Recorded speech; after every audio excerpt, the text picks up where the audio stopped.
स्वातंत्र्योत्तर भारताच्या क्रीडा इतिहासात सुवर्ण अक्षरांनी नाव कोरणाऱ्या खाशाबा दादासाहेब जाधव यांच्या संघर्षाला अखेर 7 दशकांनंतर न्याय मिळण्याची चिन्ह दिसतात।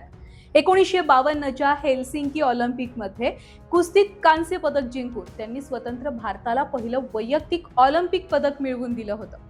दुर्दैवानं या ऐतिहासिक कामगिरीनंतर त्यांना उचित सन्मानापासून वंचित राहावं लागलं। मात्र नुकत्याच मुंबई उच्च न्यायालयाच्या कोल्हापूर खंडपीठानं दिलेल्या ऐतिहासिक निर्देशामुळे त्यांना मरणोत्तर पद्मविभूषण पुरस्कार मिळण्याचा मार्ग अखेर मोकळा झालाय।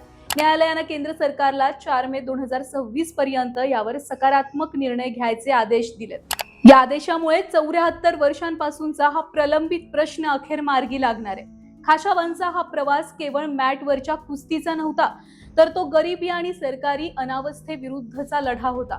सातारा जिल्ह्यातील गोलेश्वर सारख्या छोट्या गावातून आलेल्या या पैलवानानं जेव्हा ऑलिम्पिकचं स्वप्न पाहिलं तेव्हा त्यांच्याकडे पुरेसे पैसे नव्हते। गावकऱ्यांनी वर्गणी गोळा करून आणि कोल्हापूरच्या राजाराम महाविद्यालयाच्या पाठिंब्यामुळे ते हेल्सिंकी पर्यंत पोहोचू शकले। इथं त्यांनी दिग्गज जागतिक मल्लांना चितपट करत तिरंगा फडकवला।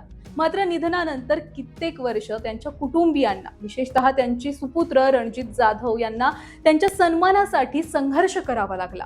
2017 मध्ये तर त्यांची शिफारस केलेली फाईलच मंत्रालयामधून गहाळ झाल्याचा धक्कादायक प्रकार समोर आला होता।